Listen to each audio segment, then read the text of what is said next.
എനിക്ക് പേടിയാവുന്നു ജീസു. നീ പേടിക്കണ്ട, നിങ്ങൾ എല്ലാരും ഉറങ്ങിയിട്ടേ ഞാൻ ഉറങ്ങും. ആഹാ, ജീസു ഇവിടെ ഇരുന്നങ്ങ് ഉറങ്ങിയോ? പാവം, ഇന്നലെ രാത്രി മുഴുവൻ ഉണർന്നിരുന്നല്ലേ, ശല്യപ്പെടുത്തണ്ട. ജെനി, എടി എണീരടി. അയ്യോ, എന്നൊന്നും ചെയ്യല്ലേ പ്ലീസ്. ലിസൺ എന്താണല്ലോ ചെയ്തോ, ആള് ഫ്രീയാ. എടി ലിസൺ, നീ എങ്കിലും എണീറ്റാണ്. പോടാ, അവ എന്നെ അടിക്കാൻ വന്നിരിക്കുന്നു. നിനക്കെന്റെ സ്വഭാവം അറിഞ്ഞോളാം, അടിച്ചു നിന്റെ മൂക്കാണ്ടേ തെറ്റിക്കും. രണ്ടും നല്ല ഉറക്കത്തില. ഇപ്പൊ ഇങ്ങോട്ട് വരാതിരിക്കണേനും നല്ലത്. ആദ്യം പോയി കോഫി ഉണ്ടാക്കാം, എന്നിട്ട് അവരെ ഒന്ന് വിളിക്കാം. ഈ കോഫി ഞാൻ എടുക്കുവാണേ. ആ, അത് നിനക്കുള്ളത് തന്നെയാ. Good morning guys. ആ വന്നോ? ദേ ഈ കോഫി അങ്ങ് കുടിച്ചേ. Thank you. എടി പിന്നെ, ഇന്നലെ രാത്രി നടന്ന എല്ലാ കാര്യങ്ങളും എനിക്കൊരു സ്വപ്നം പോലെ തോന്നുന്ന. ഇന്നതുവരെ എന്റെ ലൈഫിൽ നടക്കാത്ത ഒത്തിരി കാര്യങ്ങൾ. ആ, അത് ശരിയാ. നീ ഈ കാര്യം പറഞ്ഞപ്പോഴാണ് ഞാൻ ഒന്ന് ഓർത്തേ. ഇത്ര നേരം ഇട്ടും നമുക്ക് പുറത്തോട്ട് ഒരു കോണ്ടാക്റ്റും ഇല്ല. നെറ്റ് ആണെങ്കിൽ കണക്ട് ആവുന്നതും ഇല്ല. ഒരു സിഗ്നലും ഇല്ലാത്തൊരു സ്ഥലത്താണ് നമ്മൾ കിടക്കുന്നത്. ഒന്ന് ആലോചിച്ച് നോക്കിയേ. ജെനി, ഒന്ന് പേടിപ്പിക്കാതിരിക്കോ? ഈ കാര്യം പറയുമ്പോ തന്നെ മനുഷ്യന്റെ കൈയും കാലും വിറയ്ക്കുന്നു. നമ്മൾ 4 പേരും പുറത്തോട്ട് ഒരു കോണ്ടാക്റ്റും ഇല്ലാതെ ഒരു കൊടുങ്കാട്ടില്. ഇത് നീ പേടിക്കാതിരി. നമുക്കിതിന് എന്തെങ്കിലും ഒരു സൊല്യൂഷൻ കണ്ടുപിടിക്കാം. എന്ത് സൊല്യൂഷൻ? ഇത്ര നേരോട്ട് നമ്മൾ 4 പേരും പുറത്തു പോണ കാര്യത്തെ കുറിച്ച് ചിന്തിച്ചിട്ട് പോലുമില്ല. രാവിലെ എണീറ്റപ്പോ തൊട്ട് കുറ്റം പറിച്ച് തുടങ്ങി കാണും അല്ലേ? നമ്മളാരെ കുറിച്ച് കുറ്റം പറയാനാ?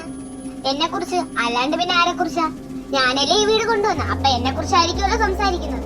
നീ ഈ വീട് കൊണ്ടുവന്നെന്ന് പറഞ്ഞ് ഇവിടെ ഉണ്ടായ പ്രശ്നങ്ങളെല്ലാം നീ ഉണ്ടാക്കിയെടുത്താണോ? അല്ലല്ലോ. നമ്മൾ ആരെയും കുറിച്ച് കുറ്റമൊന്നും പറയല്ലായിരുന്നു. നമ്മൾ ഈ വീട്ടിൽ നിന്ന് പോകുന്നതിനെ കുറിച്ച് സംസാരിക്കായിരുന്നു. ഈ വീട്ടിൽ നിന്നോ? ഈ വീട്ടിൽ നിന്ന് എന്തിനാ പോണേ? പ്ലീസേ, എവിടെ പ്രയാസം തന്നെ കേട്ടോ, ഉറപ്പിച്ചോ. ആ, എനിക്കും ചെറിയ സംശയമൊക്കെ ഉണ്ട്. അതെന്താ ജീസു നീ അങ്ങനെ പറഞ്ഞേ? അപ്പൊ എന്നേക്കായിട്ട് ഇവിടെ കിടക്കാന്നാണോ വിചാരിക്കുന്നത്? എടി, നമ്മൾ ഇവിടെ എന്തിനാ വന്നത്? ഹൊറർ മൂവ്മെന്റ് എക്സ്പ്ലോർ ചെയ്യാനല്ലേ? എന്നിട്ട് ഇപ്പൊ എല്ലാം പേടിച്ചോടെയാണോ? ഹൊറർ മൂവ്മെന്റ് അത്രേ ഉള്ളൂ. അതൊരു നൊസ്റ്റാൾജിക്ക് വേണ്ടിയാണ് വന്നത്.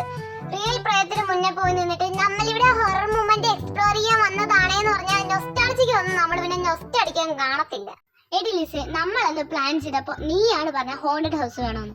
അപ്പോഴാണ് ഞാൻ എന്റെ കൂട്ടുകാരിയുടെ വീട് പറഞ്ഞത്. അന്നേരം നിനക്ക് വലിയ ധൈര്യം ഇവിടെ വരാൻ.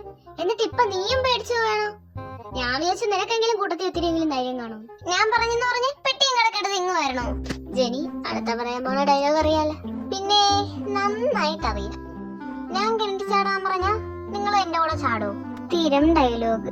അത് മാത്രമല്ല, ഇവിടെ സിഗ്നൽ പോലും കിട്ടുന്നില്ല. ജെനി അവളെ അമ്മേനെ വിളിക്കാൻ കുറെ നേരോട്ട് ശ്രമിക്കുക. ആരാ പറഞ്ഞ സിഗ്നൽ ഇല്ലെന്ന്? എനിക്ക് കിട്ടിയാലോ, ഞാൻ എന്റെ അമ്മയെ വിളിക്കുകയും ചെയ്തു. ഇടി, അതേത് സിം അടി? ഇവിടെ ഇപ്പൊ സിം ആണോ മാറ്റർ? അല്ല, അറിഞ്ഞിരുന്നെങ്കിൽ എനിക്കൊന്ന് വാങ്ങിച്ചിടാലോ. അത് പിന്നീടാവാലോ. ഇപ്പൊ നമുക്ക് ഇവിടെ നിന്ന് രക്ഷപ്പെടാനുള്ള വഴി നോക്കാം. ജെനിയുടെ അമ്മേനെ വിളിക്കുന്നതിന് മുമ്പ് ഏതെങ്കിലും ഗോസ്റ്റ് ഹണ്ടേഴ്സിനെ വിളിക്കാം. എടി, അതിന് എന്റെ അമ്മയെ വിളിച്ചാൽ മതി. എന്താ, നിന്റെ അമ്മ ഗോസ്റ്റിനെ പിടിക്കോ? എടി, അതല്ല, എന്റെ അമ്മയുടെ കോണ്ടാക്ട്സിൽ ഇങ്ങനെ ഗോസ്റ്റിനെ പിടിക്കുന്നവരുണ്ടാവും. അപ്പൊ ഞാൻ എന്റെ അമ്മേനെ ഒന്ന് വിളിച്ച് ചോദിച്ചു നോക്കാം. എടി, എങ്കിൽ അവളെ അമ്മേനെ വിളിച്ചു കൊടുക്ക്.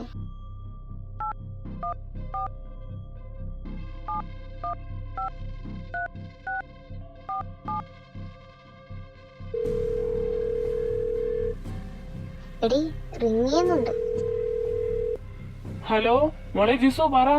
ഹലോ അമ്മ, ഇത് ഞാനാ നിനി.